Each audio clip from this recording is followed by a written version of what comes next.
ونعوذ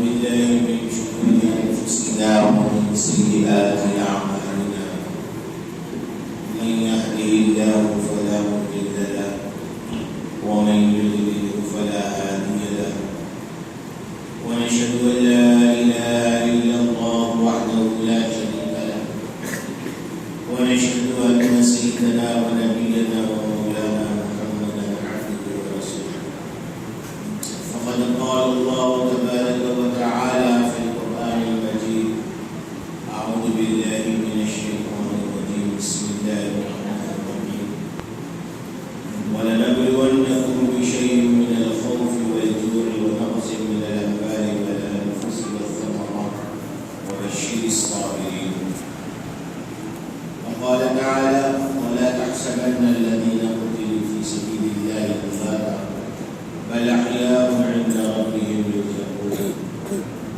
وقال النبي صلى الله عليه وسلم الحسين مني وأنا من الحسين أو كما قال عليه الصلاة والسلام.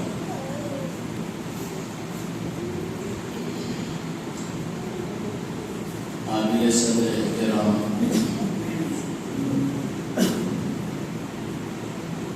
صدر انتظام کمیٹی و ذمہ داران انتظامیہ، حاضرین کرام، بس پردہ بیٹھ کر سماعت فرمانے والی میری ماں اور بہنوں، اللہ جل جلالہ و من والہ کا بے انتہا انعام و احسان ہوا. اللہ پاک نے ہم کو یہاں پر اپنے دربار میں بلایا اور ایک ایسے موقع کی نسبت دے کر بلایا کہ جس کو ہم یوم عاشورہ کہتے ہیں. آج 10 محرم ہے، ہمارے سال کا ابتدائی مہینہ ہے. اللہ تبارک و تعالیٰ نے اس امت کو جو سال کے 12 مہینے کیے ہیں، اس امت کے سال کی ابتدا بھی قربانی سے ہو رہی اور اس امت کے سال کا اختتام بھی قربانی سے ہو. ابھی ہم ذی الحجہ کے مہینے میں 10 ذی الحجہ کو ابھی قربانیوں سے گزرے ہی تھے. ہر آدمی اپنی اپنی جانب سے اللہ کی راہ میں قربانی دیا تھا، جو حضرت اسماعیل اور حضرت ابراہیم علیہ السلام کی سنت کو زندہ رکھتے. ابھی وہ سلسلہ ختم ہی ہوا تھا کہ پھر ایک بڑی عظیم قربانی، ایک عظیم شہادت ہمارے سامنے آئی، جو خلیفہ دوم حضرت عمر فاروق رضی اللہ تعالیٰ عنہ کی شہادت. مدینہ منورہ کے اندر ابو ایوب فیروز نامی شخص نے 28 یا 29 ذی الحجہ کو حضرت عمر رضی اللہ تعالیٰ عنہ کو نماز عصر کے وقت میں خنجر مارا اور اس کے تقریباً 2 دن بعد غالباً 1 محرم الحرام کو آپ شہادت پاتے ہیں. اور پھر اسی محرم کی آج جو یوم عاشورہ ہے اور 10 تاریخ ہے، اس دن ایک ایسا سانحہ ہوا، ایک ایسا واقعہ ہوا کہ جس کو تا قیامت تک کی امت یاد رکھے گی اور ہر سال یہ دن آتے رہے گا اور وہ یاد تازہ کرواتے رہے. جو اہل بیت کے گھرانے کے ساتھ جو معاملہ ہوا، جو حضرت حسین رضی اللہ تعالیٰ عنہ کے ساتھ اور آپ کے ساتھیوں کے ساتھ اور خانوادہ رسول صلی اللہ علیہ وسلم کے ساتھ جو دردناک واقعہ اور المناک حالات ہوئے، اس کو دنیا کبھی بھلا نہیں سکتی. یہ محرم المحرام کا مہینہ بڑی حرمت والا مہینہ ہے، یہ ادب کا مہینہ ہے، یہ برکتوں والا فضیلتوں والا مہینہ ہے، اور یہ مہینہ ہمارے لیے باعث سعادت ہے۔ اللہ تعالیٰ نے بے شمار کام ایسے جو انسانیت کی فلاح اور بہبودی کے لیے ضروری تھے، ایسے کام اسی مہینے میں کریں، اور بہت سارے واقعات جو عظیم واقعات ہیں اللہ تعالیٰ نے ان واقعات کو بھی اسی مہینے میں کروایا۔ حضرت آدم علیہ السلام کو جب جنت سے نکالا گیا اور زمین پر بھیجا گیا تو یہی وہ محرم کا مہینہ تھا،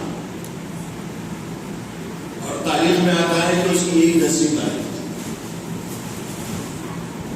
روئے زمین کے اوپر جب سب سے پہلے بارش ہوئی یہی وہ محرم کا مہینہ تھا، اس کی 10ویں تاریخ۔ نوح علیہ السلام اپنے فرمانبردار امتیوں کو لے کر جب کشتی میں سوار ہوئے، اللہ کی طرف سے جب پکڑ آئی اور ساری دنیا کے اندر طوفان چلا، اور 40 دن کے بعد جب وہ طوفان تھما اور کشتی جب جودی پہاڑی پر کنارہ لگی تو نوح علیہ السلام کو اللہ نے اس طوفان سے بحفاظت بچا لیا، اور لوگوں نے راحت کا سامان کیا اور راحت کی سانس لی، تو یہی وہ محرم کا مہینہ تھا اور اس کی 10ویں تاریخ۔ یونس علیہ السلام کا وہ مشہور واقعہ کہ جب آپ کو مچھلی نے نگل لیا اور پھر وہ مچھلی سمندر کی تاریکیوں میں لے کے گھومتی رہی، اور قرآن کہتا ہے کہ فنادى في الظلمات ان لا اله الا انت سبحانك انی كنت من الظالمین۔ یونس علیہ السلام نے اللہ کے حکم سے اللہ کی تسبیح بیان کرنا شروع کر دیا، تو وہ مچھلی جب آپ کو کنارے لا کے گھگل لی تھی تو مچھلی کے پیٹ سے جب وہ نجات پائے تو یہی وہ محرم کا مہینہ اور اس کی 10ویں تاریخ۔ بہنکر کے سلسلہ چلتے رہا یہاں تک کہ موسیٰ علیہ السلام کا زمانہ آیا اور فرعون کا ظلم اور تشدد سر چڑھ کر بول رہا تھا، انتہا کو پہنچ چکا تھا۔ اللہ تبارک و تعالیٰ نے اپنے پیغمبر کی حفاظت فرمائی موسیٰ علیہ السلام کی، اور ملعون کمبخت فرعون کو اللہ نے دریا میں غرق کر دیا، تو یہی وہ محرم کا مہینہ تھا اور اسی کی 10ویں تاریخ۔ اور اسی کی خوشی میں کہ حضرت موسیٰ علیہ السلام کو فتح اور کامیابی نصیب ہوئی، یہودی لوگ مدینہ منورہ میں روزہ رکھا کرتے تھے۔ نبی علیہ السلام جب ہجرت فرما کر جب مدینہ منورہ تشریف لے گئے تو آپ نے دیکھا کہ یہودی روزہ رکھے ہوئے۔ اللہ کے نبی نے ان سے استفسار کیا، پوچھا کہ کیا بات ہے، کیوں روزہ رکھتے ہو؟ تو کہنے لگے کہ آج حضرت موسیٰ علیہ السلام کی کامیابی کا دن ہے، اللہ نے ان کو نجات عطا کی فرعون کے ظلم و ستم سے، لہٰذا ہم اس خوشی میں روزہ رکھتے ہیں اور اس کا اظہار کرتے ہیں، اللہ کی حمد و ثنا بیان کرتے، اللہ کی اطاعت کرتے ہیں۔ اللہ کے نبی صلی اللہ علیہ وسلم نے ارشاد فرمایا کہ بھائی موسیٰ کی کامیابی کے تو سب سے زیادہ حقدار ہم ہیں، لہذا ہم بھی روزہ رکھا کریں گے۔ چنانچہ شریعت کے اندر رمضان المبارک کے روزوں کے فرض ہونے سے پہلے یہ عاشورے کے دن کا روزہ واجب کا درجہ رکھتا تھا، لیکن جب رمضان مبارک کے 30 روزے جب فرض ہو چکے ہیں تو اس کے بعد یہ روزے کو نفل کا درجہ دے دیا گیا۔ اللہ کے نبی صلی اللہ علیہ وسلم روزہ رکھا کرتے تھے۔ صحابہ نے فرمایا کہ یا رسول اللہ صلی اللہ علیہ وسلم، آپ یہودی بھی روزہ رکھے، آپ بھی روزہ رکھے، آپ کو ہر معاملے میں ان کی مخالفت کا حکم فرماتے ہیں، یہاں تو دونوں کی برابری ہوئی۔ اللہ کے نبی نے فرمایا انشاءاللہ آئندہ سال ہم اس کے ساتھ ایک اور روزہ ملا لیں گے، 9-10 کا رہیں گے یا 10-11 کا رہیں گے، لیکن آئندہ سال اللہ کے نبی صلی اللہ علیہ وسلم اس دنیا سے پردہ فرما چکے۔ تو یہ جو روزہ رکھنے کا تسلسل ہے، اس کا جو سلسلہ ہے، یہ سنت نبوی ہے، یہ نبی پاک صلی اللہ علیہ وسلم کے زمانے سے اس کا تعلق ہے۔ چنانچہ سارے صحابہ روزہ رکھا کرتے تھے، اور خود حضرت امام حسین رضی اللہ تعالیٰ عنہ روزہ رکھا کرتے تھے. اہل بیت پورا گھرانہ کا گھرانہ روزہ رکھا کرتا تھا. تو آج جو روزہ رکھتے ہیں وہ یہ نیت اور اس ارادے سے روزہ رکھنا ہے کہ یہ سنت نبوی صلی اللہ علیہ وسلم ہے. اور اس کی فضیلت کیا ہے؟ اس کی فضیلت یہ بتائی گئی ہے کہ حضرت ابو قتادہ رضی اللہ تعالیٰ عنہ فرماتے ہیں صحیح مسلم کی روایت کے مطابق کہ نبی صلی اللہ علیہ وسلم نے ارشاد فرمایا کہ مجھے اللہ کی رحمت سے امید ہے کہ آج کے روزے کی بدولت اللہ تعالیٰ میرے پچھلے ایک سال کے سارے گناہوں کو معاف فرمائے گا. اتنی بڑی فضیلت کا روزہ ہے. لیکن یہ روزہ نفل کے درجے میں ہے. اگر کوئی نہ رکھے کسی عذر کی وجہ سے کسی وجہ سے تو اس پہ کوئی ملامت نہیں کی جا سکتی کہ آج روزہ نہیں رکھا کیا بات ہے, ارے اتنے کھاتے پیتے آدمی روزہ نہیں رکھے فلاں فلاں. جو رکھ لیا وہ ثواب پا لیا, جو نہیں رکھا اس کے دل کا حال ہے باقی ہے. تو اس روزے کا تعلق ہے سنت نبی صلی اللہ علیہ وسلم سے. اس روزے کا تعلق کربلا سے نہیں ہے. کربلا کا واقعہ نبی پاک صلی اللہ علیہ وسلم کے دنیا فانی سے پردہ فرمانے کے 50-55 سال کے درمیان کا واقعہ ہے. کربلا کے جتنے 72 جانبدار تھے وہ سارے کے سارے روزہ رکھا کرتے تھے. تو اسی لیے کبھی بھی اس روزے کو ہم منسوخ کریں گے تو سنت نبوی صلی اللہ علیہ وسلم کی طرف منسوخ کریں گے.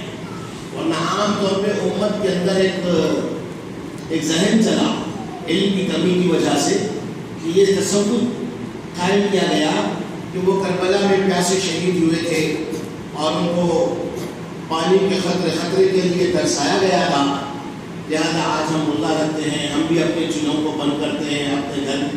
اسلام اس کی اجازت نہیں دیتا کہ غم کے اندر آپ جو ہے اپنے چولہے کو بند کر دو, کھانا پینا بند کر دو, وامیلہ مچا دو, اپنے جسم کو نوچ لو, خون خانی کر لو, اپنی گریبان کو چاک کر دو. یہ سارے کے سارے حرام کام ہیں. اور کسی بھی غم کی اسلام کے اندر جو اجازت دی گئی ہے وہ 3 دن سے زیادہ غم منانا جائز نہیں ہے. آج واقعہ ہو گئے تو 2300 سال ہو چکے ہیں, 1400 سال ہو چکے ہیں واقعہ ہو گئے. اور پھر دوسری بات یہ ہے کہ قرآن کریم اس بات پر استدلال کرتا ہے کہ وَلَا تَحْسَبَنَّ الَّذِينَ قُتِلُوا فِي سَبِيلِ اللَّهِ أَمْوَاتًا. جو لوگ اللہ کی راہ میں شہید ہو جائے یا مارے جائے وہ مردہ نہیں ہے, تم ان کو مردہ مت کہو. بل احیاء عند ربهم يرزقون, بلکہ وہ زندہ ہیں. لیکن اب اس زندگی سے وہ زندگی تصور نہیں لینا ہے جو آج کی اور ہماری زندگی ہے کہ ہم بیٹھے ہوئے بھی ہیں, کھا رہے بھی, چل رہے بھی, پھر رہے بھی. وہ کس حالت میں زندہ ہے, وہ کس حیت میں زندہ ہے, وہ کس شکل میں زندہ ہے, تو اللہ ہی بہتر جانتا ہے. اس پہ ہم کو ایمان لانا ہے. بہت ساری چیزیں ایسی ہیں کہ جس کے اوپر ہم اپنا عقل کے گھوڑے نہیں دوڑا سکتے, اور شریعت میں عقل کو دخل نہیں ہے. جو کا تو ماننا ہے, جیسے اللہ نے حکم دیا کہ بس اس چیز کو مان لو, من وعن اس چیز کو ویسے ہی ماننا ہے جیسے کہ اللہ نے حکم دیا. اس کے اوپر بلا کسی چیز چلا کے کیوں اور کیا, کس لیے اور اس کی وجہ کیا, اس کی تشریحات کیا, ہم کو اس میں جانے کی ضرورت نہیں ہے. جب اللہ نے کہہ دیا ہے کہ وہ زندہ ہے تو مطلب یہ ہوا کہ وہ عام مردوں سے بہتر ہے, اور وہ جو زندگی وہ اللہ ہی بہتر جانتا ہے کہ ان کی وہ زندگی, وہ حیات جس کو اللہ بیان فرما رہے وہ کیسی حیات ہے. تو جب یہاں پر مسئلہ زندگی کا آ گیا, حیات کا آ گیا, تو ہم اس پہ ماتم کیوں منائیں. اور شہادت جو ہے وہ نعمت ہے, اور شہادت جو ہے وہ اللہ کی طرف سے ایک رحمت ہے, اور اللہ کی طرف سے ایک عطا ہے. وہ ہر ایک کو نصیب نہیں ہوتی. اور صحابہ اس کی تمنا کرتے تھے, اس کا خوش ہوا کرتے تھے کہ کاش ہمیں شہادت نصیب ہو جاتی.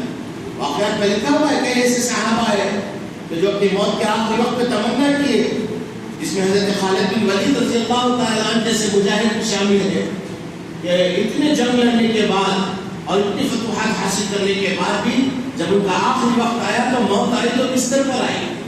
تو ایسے صحابہ تمنا کرتے تھے کہ کاش میدان جنگ ہوتا, میدان کارزان ہوتا, اور اللہ کے نام پہ ہماری گردنیں کٹتی, اور اللہ کے نام پہ ہم اپنی جانوں کا نذرانہ پیش کرتے تو کتنا اچھا ہوتا.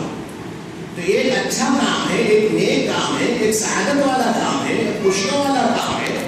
ایک موت وہ ہو جو بستر کے اوپر ہو, ایک موت وہ ہو جو میدان کارزان میں ہو, میدان جہاد میں ہو, ایک موت وہ ہو جو بال بچوں کے سامنے ہو، بیوی بچوں کے سامنے ہو، ایک موت وہ ہو جو پیاسے ہوتے ہوئے حلق پانی کے لیے ترس رہا ہے اور اس حلق کے اندر تیر دشمن کی لگ رہی ہے اور تلواروں کی بوچھار ہے اور خنجروں کی جھنک ہے اور اس کے درمیان اللہ کا نام لے کے اپنے آپ کو اللہ کی قربانی، اللہ کے آگے اپنی قربانی کو پیش کر رہے ہیں، تو ظاہر بات ہے کہ وہ موت عظیم موت ہے۔ تو اس عظیم موت کے اوپر دکھ کیا ہے؟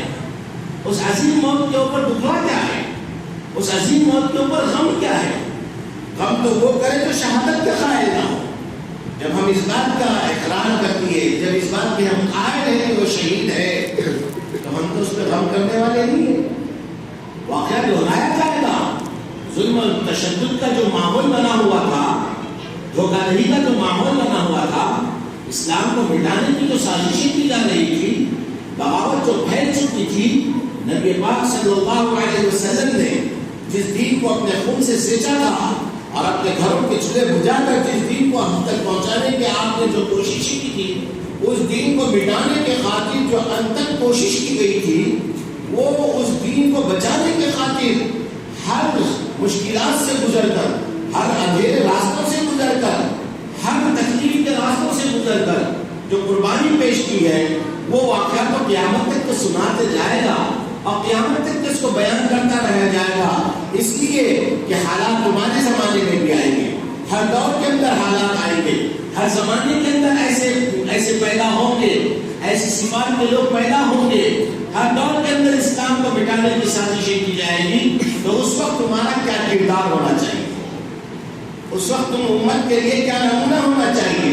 اللہ تعالیٰ نے ایمان والوں کو پہلے اسی ساری چیزیں عطا کر دی۔ وَلَنَبْلُوَنَّكُمْ بِشَيْءٍ مِّنَ الْخَوْفِ وَالْجُوعِ، البتہ ضرور تم کو آزمایا جائے گا، تم کو خوف میں ڈالا جائے گا، تمہارے کھانے پینے کے معاملے میں تنگی کر کے آزمایا جائے گا، تمہاری جانوں میں نقصان کر کے آزمایا جائے گا، تمہاری اموال میں نقصان کر کے آزمایا جائے گا، تمہاری آلات میں نقصان کر کے آزمایا جائے گا، ہر اعتبار سے تم کو آزمایا جائے گا، اور آزمائشوں کی گھڑی سے گزر کر اللہ کو راضی کرنا، اسی کا نام تو دین ہے، اسی کا نام تو ایمان ہے۔ اور جتنے صحابہ اور جتنے اولیاء اکرام اور جتنے پیر پیغمبر آئے ہیں، آپ ساروں کی تاریخ اٹھا کر دیکھیے، انسانیت کے سب سے پہلے آدم علیہ السلام سے ساری تاریخ اٹھا کر دیکھیے، ہر نبی کو آزمائش سے گزرنا پڑا، ہر نبی کو تکلیفوں سے گزرنا پڑا، یہاں تک کہ سلسلہ چلتے چلتے جناب محمد رسول اللہ صلی اللہ تعالی علیہ وسلم کے پاس آیا، اللہ کے نبی نے فرمایا سارے نبیوں کے آزمائشیں اور سارے نبیوں کی تکالیف ایک طرف اور میری تکلیف ایک طرف رکھ دی جائے، تو اس دین کے خاطر مجھے جو تکلیفیں دی گئی ہیں، جن آزمائشوں سے مجھے گزارا گیا ہے، تو میری آزمائشیں سب سے زیادہ بڑھ جائیں گی۔ اسی لیے اللہ کے نبی نے فرمایا کہ اے میری امت، جب تمہارے ساتھ بھی یہ معاملہ ہوگا کہ تم آزمائشوں میں آؤ گے، دین کے خاطر مصیبتوں میں آؤ گے، تکالیف میں آؤ گے، کھانے کے لیے تم کو ترسنا پڑے گا، ماحول اور معاشرہ تم کو دور کر دے گا، نظروں سے گرائے گا، اور تمہاری بے حیثیتی کی زندگی اس زمانے میں اور اس دور میں گزرے گی، تو اللہ کے نبی نے فرمایا کہ تم میری تکلیفوں کو یاد کر لینا، جب ان تکلیفوں سے تم گزرو گے تو تم میری تکالیف کو یاد کر دینا، جب تم میری تکلیفوں کو یاد کر لو گے تو اللہ تمہاری تکلیف کو ایسے آسان کر دے گا، ایسے آسان کر دے گا۔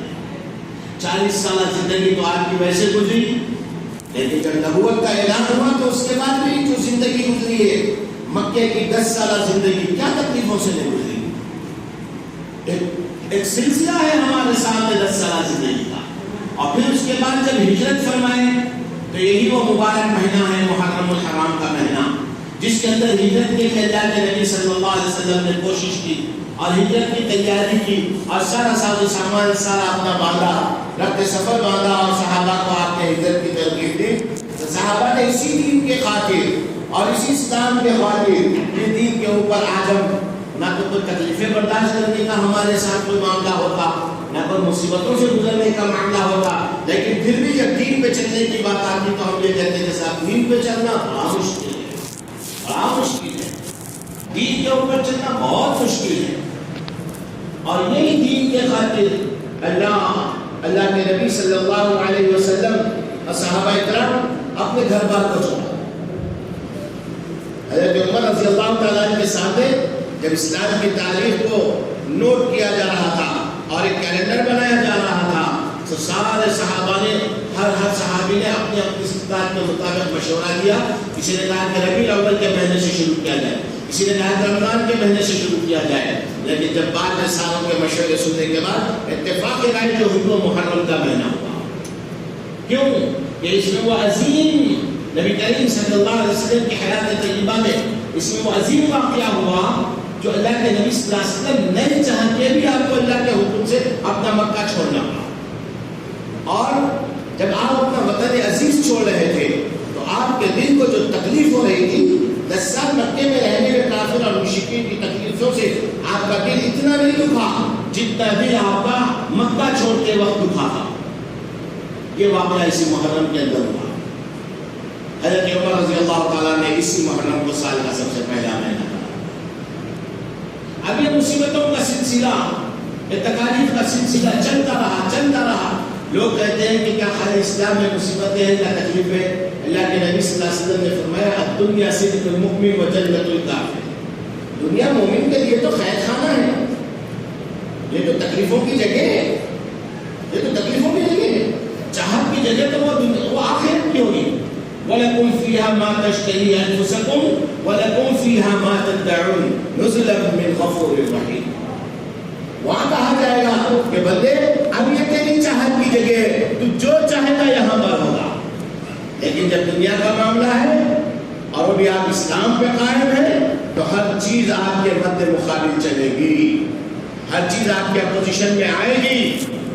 اور یہ بتایا گیا ہے ہمارے اسلاف کے ذریعے, اور یہ بتایا گیا ہمارے بزرگان دین کے ذریعے, یہ بتایا گیا ہے ہمارے گھرانے کے ذریعے کہ وہ حسین ابن علی رضی اللہ تعالیٰ عنہ, اس کے بارے میں اللہ کے نبی صلی اللہ علیہ وسلم نے فرمایا کہ میں حسین سے ہوں اور حسین مجھ سے ہے. کیا محبت نہیں کی آپ نے اپنے نوازوں کے ساتھ. آپ نے دنیا کو کیا محبت کا درس دے دیا کہ میں نوازوں سے کتنی محبت کرتا ہوں. آپ نے فرمایا حسین میرا بیٹا ہے. اتنی پیار محبت. عرب کے ماحول کے اندر بچوں کو چومنا, بچوں کو کاندھے پر اٹھانا یہ بڑی معلوم بات سمجھی جاتی تھی. لیکن دو جہاں کے تاجدار, محبوب رب غفار, بے قراروں کے قرار, شفیع روز شمار, آمنہ کے لا روحی فدا, احمد مصطفیٰ محمد مصطفیٰ صلی اللہ علیہ وسلم نے اپنے نوازوں سے وہ محبت کا ثبوت پیش کیا کہ رہتی دنیا تک کوئی ایسی محبت نہیں کر سکتا. آپ نماز کی حالت میں ہوتے, حسنین کریمین آپ کے کاندھے پر چڑھ جاتے, آپ کے سر کے اوپر آپ کی گردن کے پاس آ کر بیٹھ جاتے. فرض نماز ہے, جماعت کی نماز ہے, کوئی نفل نماز اور سنت نماز نہیں ہے, جماعت کی نماز ہو رہی ہے. آمنہ کے لال جناب محمد رسول اللہ صلی اللہ علیہ وسلم امامت فرما رہے ہیں اور حسنین و کریمین دونوں آتے آپ کے گردن پر بیٹھ جاتے ہیں. نبی پاک صلی اللہ علیہ وسلم سبنے کو طویل فرما دیتے ہیں, طویل فرما دیتے ہیں. کچھ صحابہ آگے بڑھ کر ان دونوں نوازوں کو ہٹانے کی کوشش کرتے ہیں, لیکن نبی رحمت صلی اللہ علیہ وسلم ہاتھ سے ان صحابہ کو اشارہ کر دیتے ہیں کہ نہیں ضرورت نہیں ہے. اور جب تک کہ نواز اس گردن سے آپ کی پیٹھ سے نہیں اتر گئے آپ سردے سے سر نہیں اٹھائے. یہ محبت کا انداز تھا. نبی پاک صلی اللہ علیہ وسلم تشریف فرما ہے, حضرت حسین رضی اللہ تعالیٰ عنہ آتے ہیں.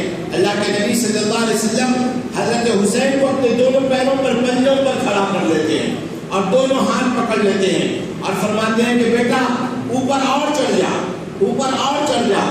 حضرت حسین اوپر چڑھتے ہیں, پیڑھیوں تک چڑھتے ہیں, پھر گھٹنوں تک چڑھتے ہیں, پھر آپ کے رانوں تک چڑھتے ہیں, یہاں تک کہ آپ کے بدن مبارک تک چڑھ جاتے ہیں. اس کے بعد نبی پاک صلی اللہ علیہ وسلم اپنے نوازے کو بغلوں میں ہاتھ دے کر ایسے پکڑتے ہیں اور اس کے بعد اپنے منہ کے قریب لے آتے ہیں اور اپنی زبان مبارک, اپنے سال مبارک اپنے نوازے کے منہ میں دے دیتے ہیں. نوازہ چوستا ہے. آپ دنیا کو بتاتے ہیں کہ دیکھو محبت ایسے کی جاتی ہے, ایسے کی جاتی ہے.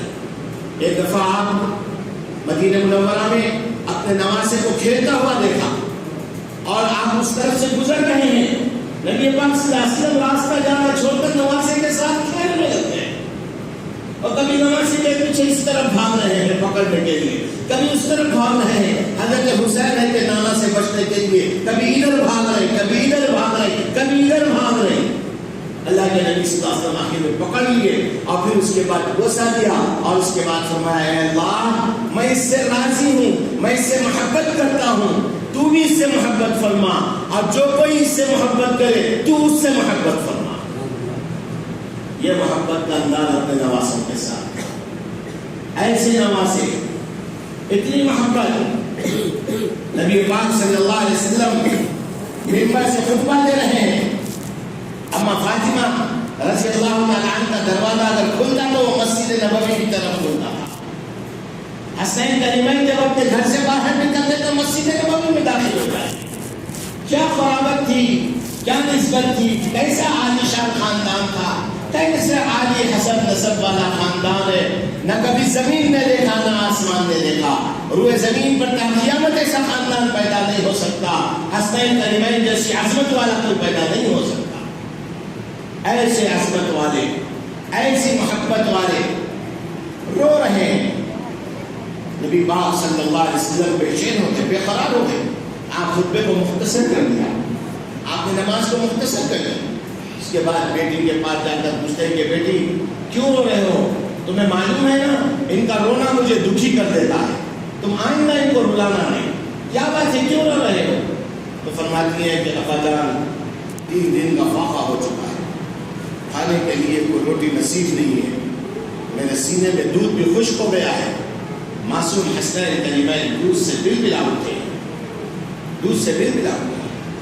نبی پاک صلی اللہ علیہ وسلم کی آنکھوں میں اشک جاری ہو گئے۔ آپ حضرت امام حسن رضی اللہ تعالیٰ کو پکڑے اور اپنے گود میں اٹھا لیا، اپنی زبان مبارک آپ کے منہ میں ڈے لی اور حضرت حسن رضی اللہ تعالیٰ نے زبان کو چوس چوس کر پھر آپ آرام کرنے لگے۔ نبی پاک صلی اللہ علیہ وسلم نے حضرت حسن کے دونوں ہونٹوں کو بوسہ دیا اور سلا دیا۔ حسین کی رضی اللہ تعالیٰ کی باری آئی تو حضرت حسین کو اٹھایا، پھر اپنی زبان مبارک ان کے منہ میں دے دی۔ نہ جانے اس زبان سے کیا رحمت والی غذا آ رہی تھی۔ حضرت حسین نے وہ آپ کی زبان مبارک کو چوسا، اتنا چوسا کہ سیراب ہو گئے، آپ کا پیٹ بھر گیا۔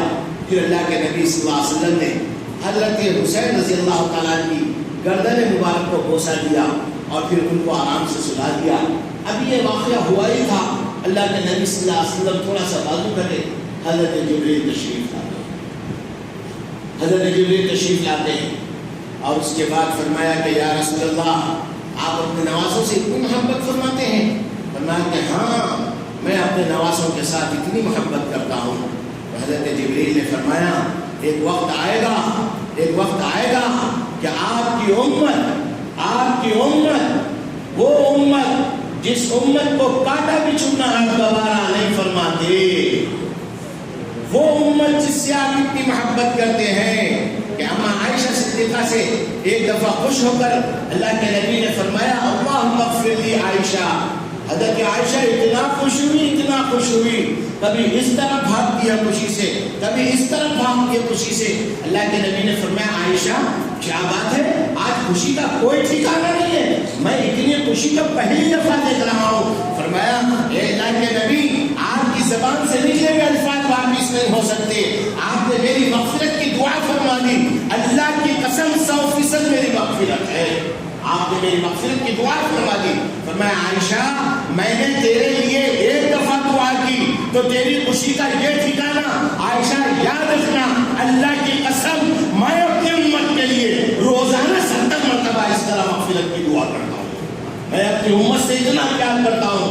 حضرت جبریل نے فرمایا وہ امت جس سے اللہ کے نبی آپ اتنا پیار کرتے ہیں، آپ اتنا لال کرتے ہیں، کل کربلا کا میدان ہوگا اور وہ امت آپ کے اس نماز کی گردن سجدے کے اندر کاٹے گی، آپ کے اہل بیت کے گھرانے کے ساتھ ایسا خون ریزی معاملہ ہوگا کہ آپ کے نواسوں کے لاشیں تڑپ رہے ہوں گے، بہک رہے ہوں گے، پانی کے خطرے کے لیے ترس رہے ہوں گے۔ آپ کی بے درد امت، آپ کی وہ امت جو ان کے اوپر ظلم و ستم کی ایک ایسی داستان آئے گی جو قیامت تک اس کو بیان کیا جائے گا۔ اللہ کے نبی صلی اللہ علیہ وسلم خوف زدہ ہو گئے، غم زدہ ہو گئے۔ فرمایا کہ اے جبریل میری امت جس سے میں اتنی محبت کرتا ہوں میرے نواسوں کا یہ حال کرے گی؟ فرمایا ہاں، جس نواسے کے ہونٹوں کو بوسہ دے کر آپ نے سلایا، کل یہ آپ کی امت اس نواسے زہر دے کے شہید کرے گی، اور جس نواسے کی گردن کو بوسہ دے کر آپ نے سنایا کہ یہ امت اس نواسے کی گردن کربلا کے میدان میں کاٹے گی۔ اللہ کے نبی صلی اللہ علیہ وسلم سے جبریل نے فرمایا، اے اللہ کے رسول، ایک موقع ہے، ایک چانس ہے، ایک آپ کے ساتھ موقع ہے، وہ کیا ہے؟ اللہ نے ہر نبی کو ایک دعا دی، اللہ نے ہر نبی کو ایک ایسا موقع دیا کہ اگر نبی وہ دعا دنیا میں مانگے تو پھر قصہ ختم ہو جائے گا، آخرت میں کوئی چیز باقی نہیں رہے گی۔ وہ دعا جو مستجیب دعا، وہ اللہ نے آپ کو عطا کیا ہے۔ آپ اپنے نمازوں کو بچانے کے لیے، حسنین کریمین کی حفاظت کے لیے، حسنین کریمین کو شہید ہونے سے، کٹنے سے بچانے کے لیے، لٹنے پٹنے سے اپنے اہل بیت کے گھرانے کو بچانے کے لیے وہ جو دعا کا تحفہ آپ کو نصیب کیا گیا ہے، ابھی مانگ لیجئے تاکہ ظالم دنیا زہر نہ دے سکے، ظالم دنیا کربلا کے میدان میں گردن نہ کاٹ سکے۔ آپ ہاتھ اٹھائیے، ابھی وہ دعا مانگ لیجئے، اللہ آپ کے بچوں کی حفاظت فرمائے گا۔ حضرت جبریل نے فرمایا، جبریل اگر وہ دعا اب مانگوں گا تو کل قیامت کے دن کوئی موقع نہیں رہے گا۔ نہیں، ایسا نہیں ہو سکتا، ایسا نہیں ہو سکتا۔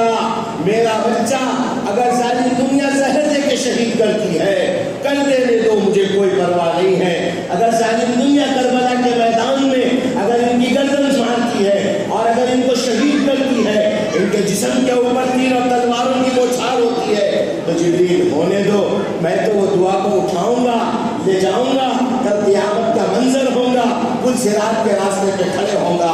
میری امت جب پل صراط کے راستے پہ سے گزرنے کا وقت آئے گا اور جہنمی کٹ کٹ کر دوزخ میں گریں گے، جب میری امت کا مسئلہ آئے گا تو یہ دعا جو میں مانگنے کی وجہ سے میرے نواسوں کی جان بچ سکتی تھی، یہ دعا اٹھا کر لے جاؤں گا اور پل صراط کے راستے پہ کھڑے ہو کے کہوں گا، اللہم اغفر لی امتی، اللہم اغفر لی امتی، یا رب سلم، یا رب سلم۔ وہ پل صراط کے راستے پر اپنی امت کو کٹنے سے بچنے کے لیے میں یہ دعا لے جاؤں گا۔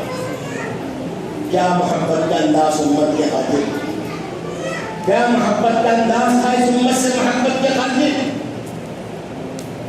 آج ظالم امت میدان کرب و بلا کے اندر آل رسول کے گھرانے کا کوئی پاس و لحاظ نہیں رکھا۔ یزیدی فوج نے تابڑتوڑ حملے کرتے رہے، دھوکہ دیا۔ شمر لعین نے قیامت تک کے اللہ اس کے اوپر لعنت برستے رہے کہ جس نے نواز رسول کا اثر نماز کی حالت میں تن سے جدا کر دیا۔ وہ کیا منظر تھا ہوگا، وہ کیا منظر تھا ہوگا۔ نبی پاک صلی اللہ علیہ وسلم ایک دفعہ حضرت ام سلمہ رضی اللہ تعالیٰ عنہ کے پاس، آپ نے فرمایا کہ ام سلمہ تم دروازے کے پاس کھڑے ہونا، پہلا دینا کسی کو اندر آنے نہیں دینا۔ آج ایک ایسا فرشتہ آنے والا ہے جو فرشتہ آج تک کبھی زمین پر نہیں آیا، اور دو خبر لے کر آنے والا ہے۔ ایک مجھے سلام کرنے کے لیے آ رہا ہے اور دوسری کوئی خبر مجھے پہنچانے کے لیے آ رہا ہے۔ نبی پاک صلی اللہ علیہ وسلم حجر مبارک کے اندر تشریف لے جاتے، اندر جانے کے بعد کچھ دیر کے بعد سر پھٹا ہونے کی آواز آتی ہے۔ حضرت ام سلمہ پریشان ہو جاتی ہے، چھانک کر دیکھتی ہے تو نبی پاک صلی اللہ علیہ وسلم اس قدر رو رہے ہیں، اس قدر رو رہے ہیں کہ آپ کی ہچکیاں بلند ہونے لگ گئی۔ حضرت ام سلمہ رضی اللہ تعالیٰ آواز دیتی ہے، اللہ کے نبی صلی اللہ علیہ وسلم باہر آتے ہیں۔ حضرت ام سلمہ رضی اللہ تعالیٰ عنہ نے فرمایا کہ یا رسول اللہ کیا بات ہے، اتنے غمزدہ ہیں آپ، اتنے کیوں رو رہے ہیں؟ حضرت حسین رضی اللہ تعالیٰ وہیں پر تھے، ان کو لپٹ کر رو رہے ہیں۔ تو اللہ کے نبی صلی اللہ علیہ وسلم سے ام سلمہ فرمایا کیا بات ہے، اتنا کیوں رو رہے ہیں؟ فرمایا کہ ام سلمہ جس فرشتے کے آنے کی خوشخبری میں نے دی تھی، وہ فرشتہ تو مجھے سلام کیا اور میرے سے ملاقات کا متمنی تھا، آج تک وہ روئے زمین پر نہیں آیا تھا، اس نے سلام کیا اور دوسری خبر مجھے یہ سنائی، کل اس نواسے کو جو میرے گود میں ہے، کل اس نواسے کو ظالم دنیا کربلا کی زمین کے اوپر تپتی ہوئی ریت پہ پیاس کی شدت میں میرے اس نقطۂ جگر نور نظر کو شہید کر دیا، شہید کر دیا۔ یہ سارے واقعات آپ کے سامنے ہیں، اور جبریل کہہ رہے ہیں کہ مانگو دعا، مانگو اپنے گھر کو بچاؤ، مانگو دعا۔ لیکن آپ نے کیا فرمایا؟ میں اس کو لے جاؤں گا، اپنی امت کے لیے لے جاؤں گا، کل صراط کے راستے پر میری گنہگار امت کے لیے مغفرت کرانے کے لیے۔ ایک ہفتہ طویل سجدہ کریں گے اور سجدے میں پڑھ کر بولیں گے یا اللہ میری امت کی مغفرت۔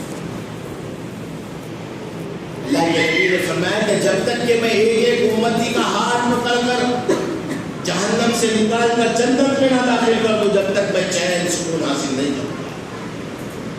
کیا محبت تھی۔ آج ہر سال یوم عاشورہ آتا ہے، اور یوم عاشورہ جب آتا ہے تو یزید پر اور اس کی فوج کے اوپر شمر اور اس کی فوج کے اوپر ہم لعن طعن کرتے ہیں، لعنت بھیجتے ہیں، اور بھیجنا بھی چاہیے۔ لیکن سارے سال ہم کام کیا کرتے ہیں؟ وہی شمر والے کام ہمارے ہوتے ہیں، وہی یزید والے کام ہمارے ہوتے ہیں۔ وہ کوئی کافر نہیں تھے، وہ کوئی بت پرست نہیں تھے۔ وہ کربلا کے میدان میں جب اذان ہو رہی تو ایک طرف اذان اس طرف سے ہو رہی تو دوسری طرف بھی اذان ہو رہی تھی، دوسری طرف بھی اذان ہو رہی تھی۔ وہ کوئی بتوں کے ماننے والے نہیں تھے۔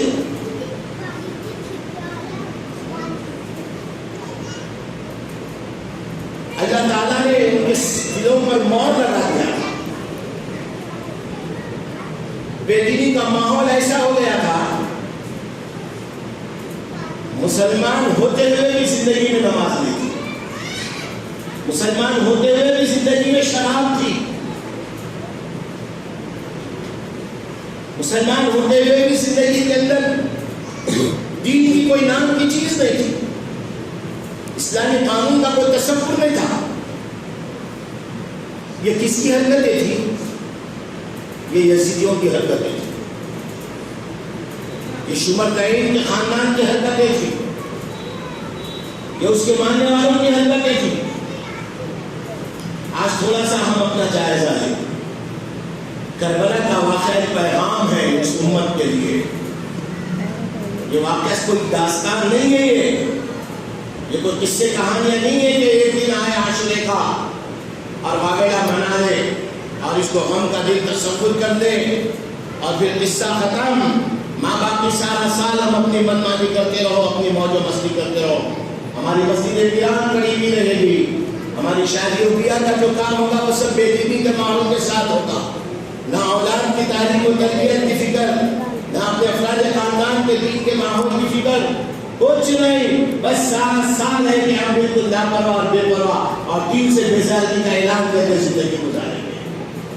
یہ حسینیت نہیں ہے، یہ حضرت امام حسن اور امام حسین رضی اللہ تعالیٰ عنہ سے محبت کی علامت نہیں ہے۔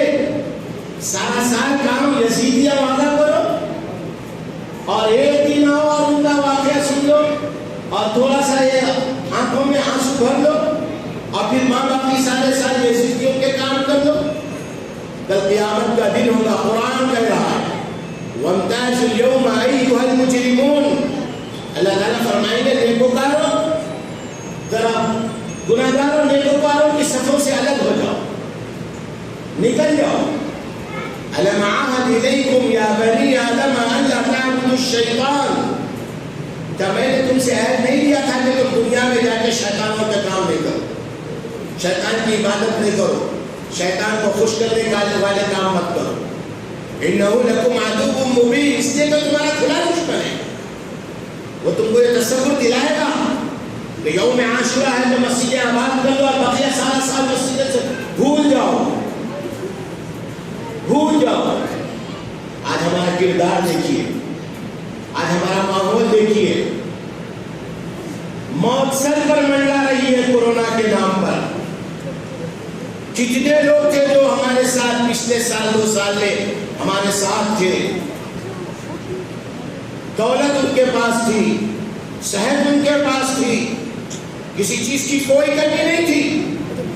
آنن فانن ایک ہوا چلی بیماری کے نام پر. آج کتنے ہزاروں میں لاکھوں کی تعداد میں ہندوستان کے اندر لوگ آج موت کی نیند سو رہے ہیں، اور پھر بھی ہمیں یقین نہیں ہوا کہ ایک دن مرنا ہے، اللہ کے سامنے جواب دینا ہے. یہ جو مسجدیں ویران ہو رہی ہیں اور چاروں طرف سے جو حالات بنتے ہوئے آ رہے ہیں، بے دینی کا ماحول تو یہ ہمارا اپنا رونا میرا الگ ہے، اور اس کے ساتھ دشمن عناصر اسلام کو مٹانے کی کوشش کرنے والے، ان کو موقع کس نے فراہم کیا؟ آج ہمارا بے دینی کا جو ماحول ہے اس نے موقع فراہم کیا. آئے دن اخبار کی سرخیاں ہماری بچیاں اس کے زینت بنتے جا رہی ہیں کہ فلاں علاقے میں فلاں لڑکی فلاں کے ساتھ چلی، فلاں علاقے میں فلاں لڑکی فلاں کے ساتھ چلی. یہ بے دینی کا ماحول نہیں تو اور کیا ہے؟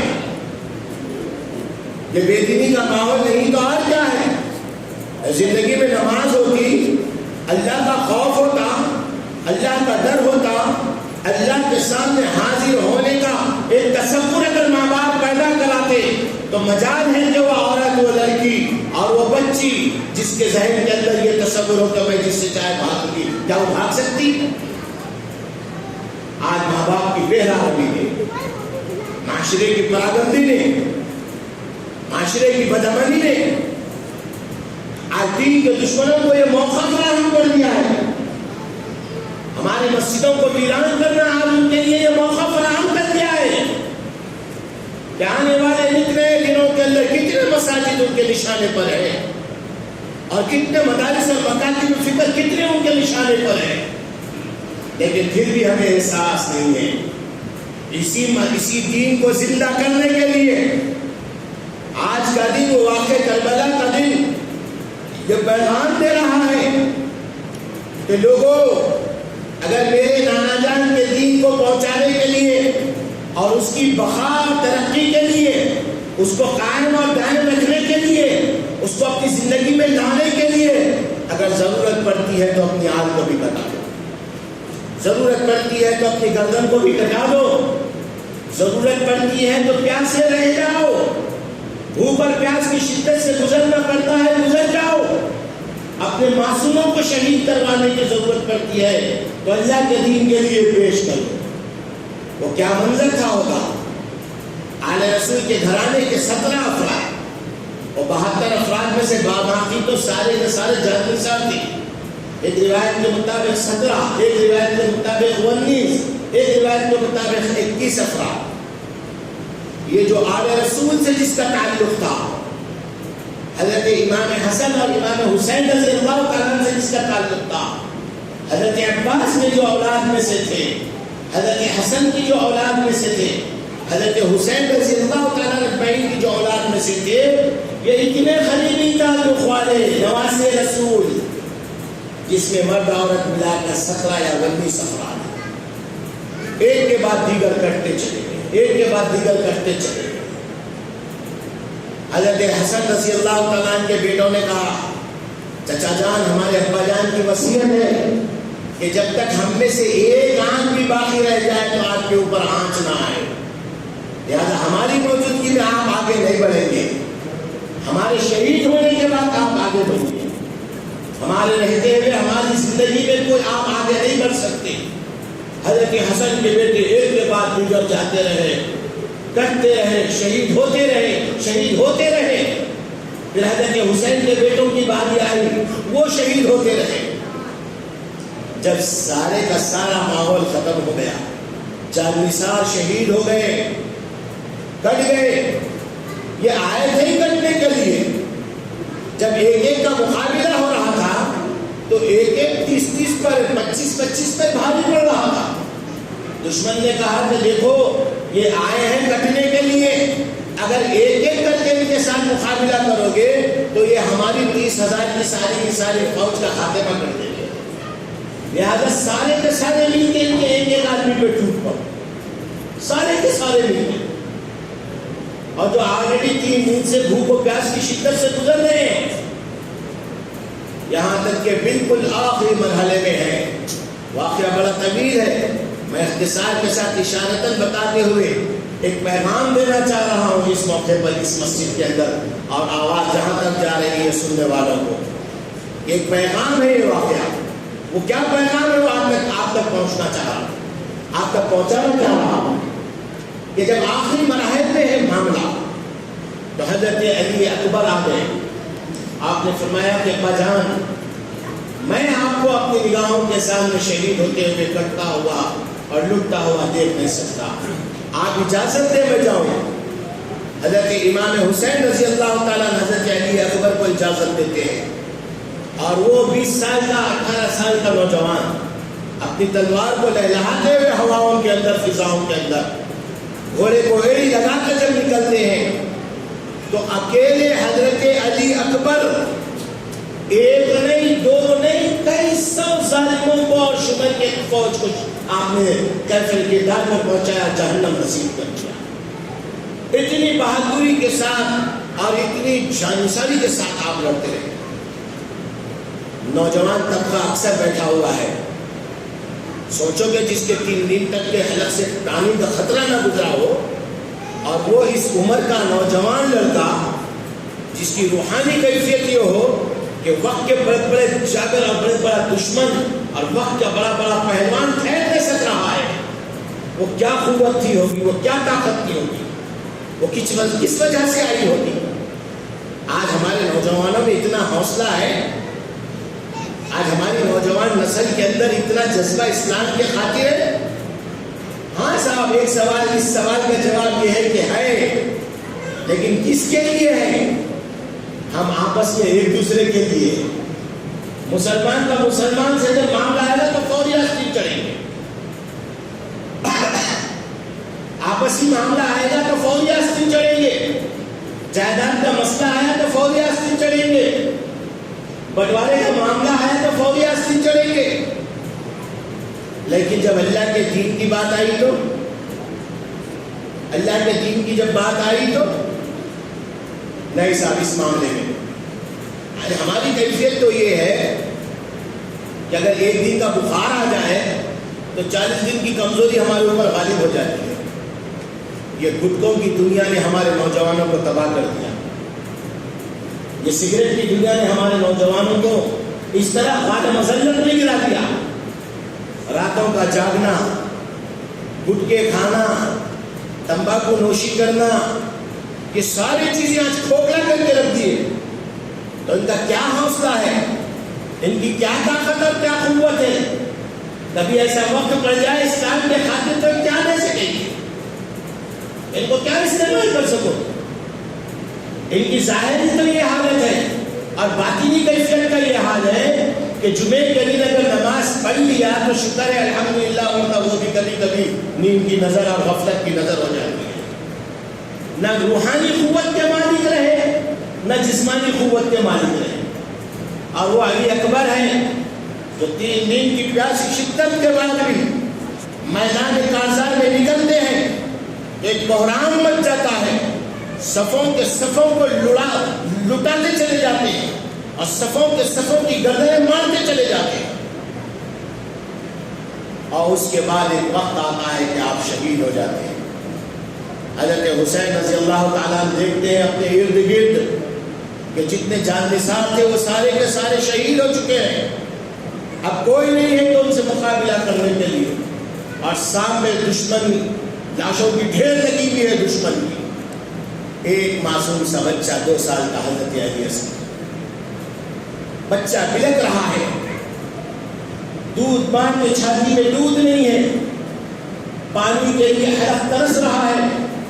حضرت زینب جو حضرت حسین رضی اللہ تعالیٰ کی بہن ہے، وہ کہتی ہے کہ بھائی جان، ان دشمنوں سے کہو کہ ان کی نظر میں اگر کچھ خطا کار ہیں، کچھ ذمہ دار ہیں تو وہ ہم ہوں گے. یہ معصوم بچہ کیا کیا، اس کا کیا قصور ہے؟ ارے کم سے کم اس معصوم کے حالت سے 2 قطرے پانی تو گزار دو. حضرت حسین اپنے ہاتھوں میں حضرت علی اصغر کو لیتے ہیں اور آگے بڑھتے ہیں کہ 2 چلو پانی 2 قطرے پانی اس معصوم سے علی اصغر کے حلق میں گزار دو. جب آپ لے کر آگے بڑھتے ہیں، آگے بڑھ کر آپ جا کر دشمن سے آپ سفارش نہیں کرتے، آپ دشمن کے سامنے جا کر یہ کمزوری ظاہر نہیں کرتے کہ اس معصوم کو پانی پلاؤ. آپ کسی اور سے کہتے ہیں کہ لے جاؤ اس بچے کے حلق میں 2 قطرے پانی ڈال دو اور دشمن سے کہو کہ اس معصوم کا کیا قصور. جب وہ لے کر چلتا ہے آگے، شمر لعین نے دیکھا کہ حضرت حسین رضی اللہ تعالیٰ کو تکلیف پہنچانے کے لیے اس سے اچھا اور کوئی موقع نہیں ہے. جو معصوم علی اصغر کا حلق پانی کے لیے ترس رہا تھا، شمر لعین نے اپنی کمان سے تیر لگاتا ہے اور جیسے تیر کو کھینچتا ہے اور اس زور سے تیر کو چھوڑتا ہے کہ وہ تیر فضاؤں میں چمکتا دھمکتا ہوا معصوم علی اصغر کے حلق سے گزر جاتا ہے. وہ علی اصغر کا حلق جو پانی کے لیے ترس رہا تھا، اس حلق سے خون کے فوارے نکلنا شروع ہو جاتے ہیں. حضرت امام حسین رضی اللہ تعالیٰ کے پاس لاتے ہیں کہ حضرت حسین رضی اللہ تعالیٰ فوری اپنے بچے کو ہاتھ میں لے لیتے ہیں اور اس کے بعد وہ خون جو حلق سے نکل رہا ہے وہ خون اپنے ہاتھ میں لے کر اللہ کی طرف، آسمان کی طرف نظر اٹھا کر فرماتے ہیں، اے اللہ، اتنی قربانیوں کے بعد بھی اگر تو مجھے آزما رہا ہے اور اس آزمائش میں میری صبر کی وجہ سے اگر تو خوش ہے تو میں ایسی 100 قربانیاں تیرے اوپر قربان کرنے دے گا. پھر اس معصوم سے علی اصغر کو لیتے ہیں اور حضرت زینب کے خیمے میں جا کر جب ان کے حوالے کرتے ہیں، حضرت زینب نے دیکھا کہ علی اصغر کے حلق سے وہ پانی کے بجائے خون کے فوارے نکل رہے ہیں. آپ کے حلق سے، آپ کی زبان سے چیخ نکل جاتی ہے. حضرت حسین فوری آپ کے منہ پہ ہاتھ رکھتے ہیں اور فرماتے ہیں کہ بہن زینب، آواز کو بلند نہ کرنا، یہ اللہ کی راہ میں ہمارے لیے آزمائش ہے. اللہ کو راضی کرنے کے لیے اس راستے سے گزرنا پڑ رہا ہے، ہم گزرنے کے لیے تیار ہیں. اور ہم اس ماں کی اولاد ہیں، ہم اس ماں کی اولاد ہیں جس ماں کو پردے کی آیتیں نازل ہونے کے بعد سے اس کی وفات تک نہ اس کی آواز کو کسی غیر مرد نے سنا ہے، نہ اس کے ناخن کو کسی غیر مرد نے دیکھا ہے. اور وہ ماں ہماری فاطمہ الزہرا رضی اللہ تعالیٰ عنہا. کیا پردے کا اہتمام تھا، کیا حیاداری تھی. آپ نے اپنے انتقال سے پہلے اپنے بیٹوں کو حسین کریمین کو بلایا، حضرت علی رضی اللہ تعالیٰ عنہ کو بلایا اور فرمایا کیا مجھے ایسا لگتا ہے کہ میں دنیا سے جا رہی ہوں. نبی پاک صلی اللہ علیہ وسلم کے مدینہ منورہ میں آپ کی وفات کے بعد اگر مدینہ منورہ میں سب سے پہلے اگر کسی کو موت آئی ہے تو حضرت فاطمہ رضی اللہ تعالیٰ عنہ پر فرمائی ہے. اللہ کے نبی نے فرمایا تھا بیٹی رو نہیں، غم مت کر کے آج تیرا باپ جا رہا ہے. یاد رکھنا بیٹی میرے جانے کے بعد مدینے میں سب سے پہلے تو مجھ سے آ کر ملنے والی ہے.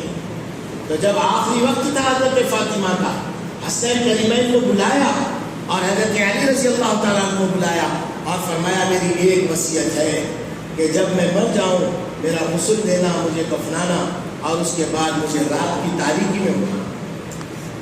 میرے جنازے کو رات کی تاریکی میں اٹھانا. تو حسین کریمین اور حضرت علی رضی اللہ تعالیٰ عنہ پوچھنے لگے کہ رات کی تاریکی کی وصیت بات سمجھ میں نہیں آئی، کیا بات ہے؟ تو فرمایا کہ جب سے پردے کی آیتیں نازل ہوئی ہے اس وقت سے لے کے آج تک میرے بدن پر کسی غیر مرد کی نظر تک نہیں پڑی ہے. میں چاہتی ہوں کہ میرے جنازے میں بھی کسی غیر مرد کی نظر نہ پڑے. وہ حیا کا پیغام حضرت فاطمہ کی. آج فاطمہ کے کردار کو اپنانے والی امت کی بیٹیوں کا کیا حال ہو رہا ہے؟ اغیار کے نشانے پر ہے، غیروں کے حوالے ہو رہے ہیں. آج دنیا کی تعلیم تو ہم نے سکھا دیا، ڈگریوں پہ ڈگریاں کرا دیا، ماسٹر ڈگری کرا دی. دنیا کی تعلیم میں کوئی کسر ہم نے اپنی اولاد کا باقی نہیں رکھا. لیکن دین کے معاملے میں کیا حال ہے؟ نہ حلال کی پہچان ہے نہ حرام کی پہچان. کتنی ہماری بچیاں غیروں کے ساتھ بھاگ رہی ہیں. اس کے ذمہ دار کون ہے؟ اگر ہم صحیح معنوں میں اگر یہ اماں فاطمہ رضی اللہ تعالیٰ عنہ کا پیغام اپنی نسلوں کو دیتی، اپنی اولادوں کو سناتی، ہماری مائیں بہنیں، تو آج یہ حالت کی نوبت ہماری نہیں آتی۔ اگر ہم صحیح معنوں میں حسنین کریمین کا وہ پیغام جو اسلام کو ہم جیسے نکمے اور ناکاروں تک پہنچانے کے لیے قربانیاں جو دی ہیں، اگر یہ پیغام اگر ہم اپنی نوجوان نسل کو سناتے تو آج ہماری نسل ماں باپ کی نافرمان نہ ہوتی، آج ہماری نسل دین سے بیزاری کا اظہار نہیں کرتی۔ قصور کس کا ہے؟ یہ ان ماں باپ کا قصور ہے جو تعلیم کے نام پہ دنیا کی تعلیم تو سکھا دیے اور دین کی تعلیم سے کوسوں دور رکھا اپنی اولاد کو۔ میرے دوستو، یہاں یہ بات ذکر کرنا ضروری سمجھتا ہوں کہ اسلام ترک دنیا کی تعلیم نہیں دیتا۔ اسلام ترک دنیا کی تعلیم نہیں دیتا کہ تم دنیا کی تعلیم کو ترک کر دو، تم دنیا کی تعلیم مت حاصل کرو، یہ تعلیم اسلام نہیں دیتا۔ جہاں ترک دنیا کی تعلیم نہیں دیتا وہاں غرق دنیا کی بھی تعلیم نہیں دیتا کہ دنیا میں اتنا غرق ہو جاؤ کہ اپنے مذہب سے دور ہو گئے، اللہ کی پہچان سے دور ہو گئے، نبی کی پہچان سے دور ہو گئے۔ ایسی محسن انسانیت کہ جس کی ساری زندگی کی سسکیاں امت کے فکر کے اندر گزری، جس کی دل کی دھڑکن امت کی فکر میں تیز ہو جایا کرتی تھی، آج ظالم دنیا اور ظالم امت اپنے اس نبی کو نہیں پہچان پا رہی۔ جس امت تک دین پہنچانے کے لیے کربلا کے میدان میں معصوموں نے شہادت کا جام پی لیا، آج ان کے کردار سے واقف ہونے کے لیے تیار ہے، آج ان کے حالات سے واقف ہونے کے لیے تیار ہے، آج ان کے طور طریقوں پر عمل کے لیے تیار ہے۔ کل اگر ہمارا آپ کا سامنا ہو جائے، حضرت حسین رضی اللہ تعالیٰ جنت کے نوجوانوں کے سردار ہے، نوجوانوں سنو، یہ حسنین کریمین حضرت حسن اور حسین رضی اللہ تعالیٰ جنت کے نوجوانوں کے سردار ہیں۔ جب تم یہ اپنا منہ لے کر جب جنت میں جانے کی کوشش کرو گے، اگر اس وقت بھائی وہ دھواں مت دیجیے کیونکہ بہت سارے لوگ روزہ بھی ہوں گے، اگر اس وقت ان نوجوانوں کو اگر روک کر یہ پوچھیں گے کہ بتاؤ ہم نے تو اپنے نانا کے دین کے خاطر حق ادا کر دیا تھا کربلا کے میدان میں، 1442-43 والے مسلمانوں بتاؤ تم نے کیا حق ادا کیا؟ تمہاری زندگیوں میں مسجدوں کو ویران کر دیا گیا، تمہاری زندگیوں میں تمہاری بہنیں اور بیٹیوں کو اغیار کے حوالے ہو گئے اور وہ کسی اور کے پیچھے بھاگتے رہے، اور دنیا کے نام پر تمہارے دین پر ڈاکے پڑتے رہے اور دین برباد ہوتا رہا اور نبی کی سنتوں کے جنازے نکلتے رہے۔ تم نے اس وقت دنیا میں کیا کردار ادا کیا؟ اگر یہ سوال وہ جنت کے نوجوانوں کے سردار اگر کھڑے ہو کر دے تو کس منہ سے ہم جنت میں داخل ہوں گے؟ ہم کس منہ سے جنت میں داخل ہوں گے؟ فرمایا کہ میری بیٹی فاطمہ جنت کی عورتوں کی سردار ہے۔ وہ مائیں تھوڑا تصور کی دنیا میں تو آئے کہ اگر کل فاطمہ جنت کے پاس کھڑے ہو کر یہ پوچھ لے کہ تم نے اپنی اولاد کی تربیت کیسے کی، تم نے اپنی اولاد کی تربیت کیسے کی، تمہاری اولاد تو دوسروں کے پیچھے بھاگنے والی تھی، بے دینی کے نام پر تمہاری اولاد نے دین کا جنازہ نکال دیا تھا، کس صورت سے تم جنت میں داخل ہو رہی ہو؟ تو میری ماں اور بہنوں بتاؤ اس وقت تم کیا جواب دو گے؟ کیا جواب دو گے؟ میرے دوستو، آج کے دن اس واقعے سے یہ درس لینا ہے، یہ سبق لینا ہے کہ دنیا کے اندر جو حالات چل رہے ہیں اس کے ذمہ دار کوئی اور نہیں، ہم ہیں۔ آج ہم اگر مسجدوں کو آباد کریں تو کون ہے ہمیں کنٹرول لگانے والا؟ آج ہم حلال اور حرام کو سامنے رکھ کر چلے، کون ہے ہمیں کنٹرول کرنے والا؟ ہمارا رونا تو دوسروں پہ رہتا، اغیار پہ رہتا۔ ان کو موقع کس نے فراہم کیا؟ ان کو موقع کس نے فراہم کیا؟ مدارس کو بند کرنے کے لیے ان کو موقع کس نے فراہم کیا؟ پردے کے ماحول کو ختم کرنے کے لیے ان کو موقع کس نے فراہم کیا؟ اگر ہم اپنی شریعت مطلقہ پر مضبوطی سے چلے رہے اور ہم اس کے پابند رہے تو پھر کوئی دنیا میں ایسی طاقت نہیں ہے کہ جو ہم سے ٹکرائے۔ اللہ کے نبی صلی اللہ علیہ وسلم نے فرمایا ترکت فیکم امرین لن تضلوا ما تمسکتم بہما کتاب اللہ و سنت رسول اللہ صلی اللہ علیہ وسلم۔ لوگوں میں تمہارے پیچھے دو چیزیں چھوڑے جا رہا ہوں، جب تک تم اس کو مضبوطی سے پکڑے رہو گے دنیا کی کوئی طاقت بھی تم سے ٹکرانے کے بعد وہ باقی نہیں رہے گی۔ ہر باطل کو تمہارے سامنے گھٹنے ٹیکنا ہے، ہر باطل کو تمہارے سامنے ہتھیار ڈالنا ہے، بشرطے کہ تم یہ دو چیزوں کو پکڑے رہو، ایک اللہ کی کتاب قرآن کریم اور دوسری میری سنت حدیث۔ یہ دو چیزوں کو پکڑے رہو، سنت رسول اللہ کو پکڑے رہو، اللہ کے کلام کو پکڑے رہو۔ جب تک تم یہ دو چیزوں کو پکڑے رہو گے کوئی طاقت ایسی نہیں ہے کہ جو تم سے ٹکرا سکے۔ آج یہ دو چیزیں ہماری زندگی سے نکل گئی، قرآن کا پیغام نکل گیا۔ آج ہم تو سمجھتے آج عاشورے کا دن ہے، چلو قرآن پڑھ لو، تھوڑا کربلا کے جو سانحہ ہوا اور واقعہ ہوا ہے وہ شہیدوں کی مغفرت کے لیے دعا کر دو اور فاتحہ خوانی کر دو، بس قرآن آیا اسی لیے ہم نے تو یہ سمجھ لیا۔ ہدی للناس، قرآن سے پوچھو کہ قرآن تو کیوں آیا، کیا ضرورت پڑی تیرے کو اس دنیا میں آنے کی؟ قرآن خود کہنا ہدی للناس، انسانیت کے ہدایت کے لیے آیا ہے، انسانیت کی ہدایت کے لیے آیا ہے کہ لوگ اس کو پڑھتے جائیں، اللہ کی مرضی اور ناراضگی سے واقف ہوتے چلے جائیں۔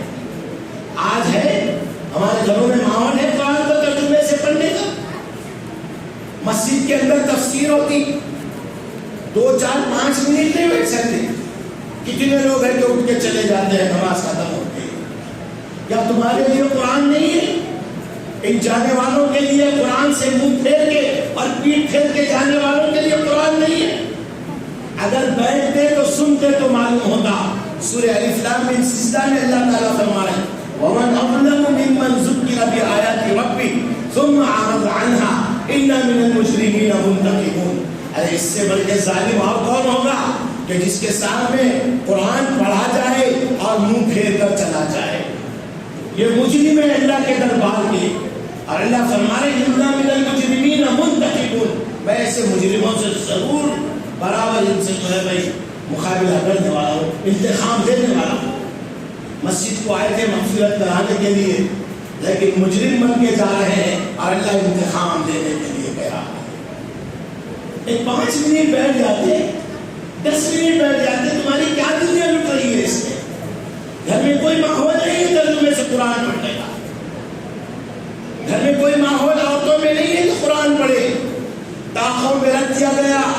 ماں باپ جہیز کے اندر دینداری کے نام پہ سب سے پہلے فہرست میں لکھا گیا کہ قرآن مجید، تبھی اس قرآن کو پڑھایا آپ نے، سمجھایا کہ یہ کون سی کتاب ہے، یہ کیا دے رہے ہو، یہ کیا تحفہ ہے؟ اگر نہیں سمجھایا تو اس تحفے کو ویسے رکھ دے گی، اور چونکہ برکت کا دل و دماغ میں بات بیٹھی ہوئی تھی، بائی سے برکت کے لیے لے جا کر اتنی اونچائی میں رکھے گی، تاب ڈال لے اتنی اونچائی پر رکھے گی کہ ہاتھ بھی نہ پہنچے، اور کئی مہینوں تک رہے گی، اور گرد اور دھول اس کے اوپر جمع ہوتے رہے، کھول کے پڑھنے کی توفیق نہیں ہوگی۔ اور وہ ہے کہ کربلا کا میدان ہے، حضرت سیدنا کو حضرت حسین رضی اللہ تعالیٰ عنہ فرماتے ہیں کہ بیٹی کربلا میں پانی تو ختم ہو گیا، آؤ میں کربلا کی مٹی سے تمہیں تیمم کراتا ہوں۔ اور اس کے بعد حضرت سکینہ سے فرمایا بیٹی پڑھو اعوذ باللہ من الشیطان الرجیم بسم اللہ الرحمن الرحیم۔ حضرت حسین رضی اللہ تعالیٰ نے اپنی بیٹی کو قرآن شروع کراتے ہیں، اعوذ باللہ بسم اللہ پڑھتے ہیں، حضرت حسین رضی اللہ تعالیٰ کی آنکھوں سے آنسو جاری ہے۔ سارا گھرانہ 9 تاریخ کی رات کو قرآن کی تلاوت کر رہا ہے، اللہ کے کلام کو پڑھ رہا ہے، اللہ کے کلام کو سمجھ رہا ہے، آگے آگے اللہ کے کلام کو گواہ بنا کر چل رہا ہے۔ اور حضرت حسین ہے اپنی بیٹی کو قرآن کربلا کی دھرتی کے اوپر تیمم کرا کے قرآن شروع کراتے ہیں، آنکھوں سے آنسو جاری ہے۔ بیٹی نے کہا ابا جان کیا بات ہے، قرآن کی تلاوت شروع ہو رہی ہے، خوشی کا موقع ہے، آپ کے آنکھوں سے آنسو جاری ہے۔ فرمایا کہ بیٹی قرآن شروع تو کرا رہا ہوں لیکن جب صبح ہوگی پتا نہیں قرآن ختم بھی کرا پاؤں گا یا نہیں، کیونکہ صبح ہوگی تو میدان کارزار سامنے ہے۔ وہ تو دشمنوں کے تلواروں کے سائے میں قرآن کی تلاوت کیا کرتے تھے، اور انہوں نے زیر خنجر قرآن کو بلند کیا اور قرآن کی تعلیم کی، اور آج ہم کو اپنے گھروں میں بیٹھ کے قرآن پڑھنے کی توفیق نہیں ہوتی، اس کو سمجھنے کی توفیق نہیں ہوتی۔ ہدی للناس ھذا بیان للناس، یہ پیغام ہے قرآن انسانیت کے لیے، یہ ہدایت کی کتاب ہے انسانیت کے لیے۔ جب سے ہم نے اس قرآن کو چھوڑا در در جوتے کھاتے پھر رہے، اللہ کے نبی کی سنتوں کو چھوڑا، بدعت زندگی میں داخل ہو گئی، شرک زندگی میں داخل ہوگا۔ مجھے بڑی خوشی اور مسرت بھی پہلی دفعہ آپ کے اس بودھن کے ماحول کو دیکھا میں نے کہ یہاں پر کوئی ماتا کشی کا ماحول نہیں ہے، یہاں پر یعقوب اللہ کے نام پہ کوئی بدعت نہیں ہے، یہاں پہ کوئی ایسے رسوم و رواج نظر نہیں ہے۔ شاید آتے میں نمک کی طرح ایک آدھ جگہ کہیں ہوگا، وہ الگ بات ہے، لیکن آج کئی ایسے مقامات ہیں دینداری کے نام پہ کیسی بدعت پھیلا رکھی ہے، اور دین کے کیسے جنازے نکال رہے ہیں، اور کیسے کیسے غلط تصورات اور خیالات اور بدعقیدگی پائی گئی ہے۔ شراب میں دھت ہے، اور اس چیز کو مٹانے کے لیے تو کربلا قائم ہوئی تھی۔ یزیدی فوج شراب میں دھت ہے اور حضرت حسین کو پیشکش کر رہے ہیں، تو آپ نے فرمایا ظالموں، اسی کو مٹانے کے لیے تو میں تمہارے ہاتھ پر بیعت کرنا نہیں چاہتا، تم یہ چیز میرے سامنے کیسے پیش کرتے ہو؟ اور ایک آدمی ہے کہ شراب میں دھت ہے اور اس کے ہاتھ میں اٹھا کر ایک ڈنڈا لگا کر کپڑا لگا کر دے دیے اور کہتے ہیں کہ صاحب اس پہ حاضری آئے گی، اس پہ حضرت حسین کی حاضری آتی ہے، اس پہ حسن کی حاضری آتی ہے۔ یہ کتنی بڑی، یہ کیسی سازش کری ہے؟ کیا کربلا اسی لیے قائم ہوئی تھی؟ جس نے کبھی مسجد میں نہیں آیا ہوگا اس کے اوپر حضرت حسین کی حاضری آئے گی، اور شراب میں دودھ ہے، کبھی اس طرف ناچ رہا لے کے کبھی اس طرف ناچ رہا، کوئی انگاروں میں بھاگ رہا، ایک دنیا کو شعبہ دروازی کر کے تماشا دکھا رہے، اور سمجھ رہے کہ صاحب یہ دین ہے، یہ دین ہے۔ اب اگر ایسے حالات ہوں گے تو کورونا بیماری میں تو اور کیا آئے گی؟ یاد رکھنا، جب اللہ کے دین کے ساتھ کھلواڑ کرو گے، جب اللہ کے دین کا مذاق کرو گے، بناؤ گے، اس کے دین کو مذاق بناؤ گے، نت نئے بیماریوں کا شکار ہو جاؤ گے، تمہارے بوڑھے دعا کریں گے قبول نہیں ہوگی، تمہارے بچے بلک رہے ہوں گے، ان کی بلبلاہٹ آسمانوں سے اوپر بھی نہیں جائے گی۔ آج وہی حالات ہمارے سامنے ہیں، تم میں ظالم بادشاہوں کو مسلط کر دیا جائے گا۔ آج اٹھا کر دیکھو ہمارے خود ہندوستان کے اڑوس پڑوس ریاستوں کے اندر جو ظلم و تشدد کا کیا ماحول چل رہا ہے۔ اللہ کا شکر ہے کہ پھر بھی ہم تلنگانہ کے ماحول میں جس حساب سے بھی لاکھ درجے بہتر ہے، لاکھ درجے بہتر ہے۔ مسلمانوں، ابھی بھی وقت ہے۔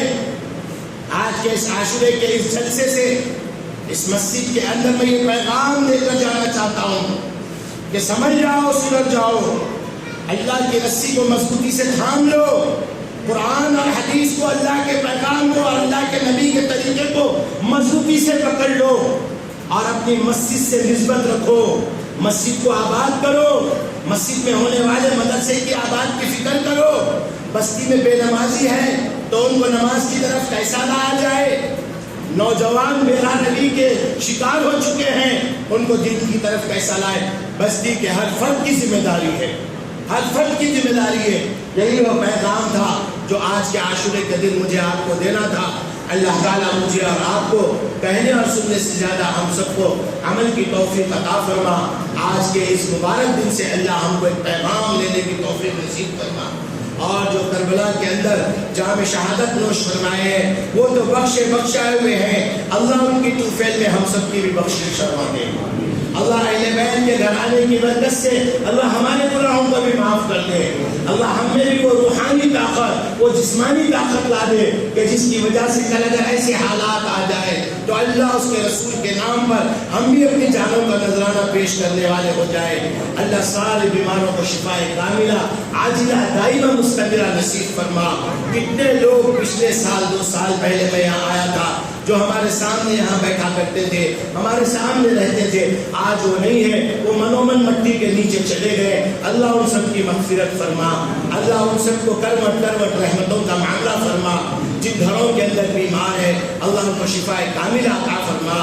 مہلک امراض سے اللہ ہمارے نسلوں کی حفاظت فرما. آنے والے دن کیسے ہوں گے, ہماری نسلوں کی زندگیاں کیسے گزرے گی اللہ ہی بہتر جانتا. اللہ سلامتی کا معاملہ فرما, ثابت قدمی کا معاملہ فرما. جس طرح حضرت حسین رضی اللہ تعالیٰ نے اور آل رسول نے میدان کربلا کے اندر ثابت قدم رہ کر ساری دنیا کو ایک پیغام دیا ہے, اللہ تعالیٰ اسی طرح ہم کو بھی اسلام پر اور دین پر ثابت قدم رکھے. اللہ اس مسجد کو آباد کرنے والا بنا. اس مسجد کو آباد کرنے والوں سے اللہ محبت فرما. اللہ اس مسجد کے آباد کرنے والوں کو جزائے خیر عطا فرما. انتظامیہ کو جزائے خیر عطا فرما. اس بستی میں خیر و برکت کے فیصلے فرما. جہاں تک آواز جا رہی ہے میری مائیں اور بہنیں سن رہی ہیں, اللہ ان کے ہاتھوں کو خالی نہ لوٹا. اللہ ان کی جائز مقاصد میں کامیابی عطا فرما. اللہ ان کی دلی مرادوں کو پوری فرما. جن گھروں کے اندر بن بیائی بہنیں بیٹھی بھی ہیں اور اپنی شادی کی عمروں کو پہنچ چکی ہیں لیکن پھر بھی وہ جوڑے گھوڑے کی رقم اور جہیز کے مطالبوں کی وجہ سے ان کے ماں باپ پریشان حال ہے. اللہ ان کی پریشانیوں کو دور فرما. سادگی کے ساتھ ہمارے نوجوانوں کو نکاح کرنے کی توفیق نصیب فرما. سنت نبی صلی اللہ علیہ وسلم کے طریقے پر نکاح کرنے کی توفیق نصیب فرما. اللہ جو بن بیائی بہنیں گھروں میں بیٹھی ہے آسانی سے اچھے دیندار گھرانوں میں رشتے مقدر فرما. اور جن کے طلاق تک نوبتیں آ گئی ہیں اللہ ان میں بے انتہا محبت پیدا فرما. جو خاندانیں ٹوٹ رہی ہیں اللہ اس میں جوڑ پیدا فرما, محبت پیدا فرما. اللہ تعالی ہم سب کو کہنے سننے سے زیادہ عمل کی توفیق نصیب فرما. اپنے سرکار کے اپنے نبی کے صدقے طفیل میں دعاؤں کو قبول فرما.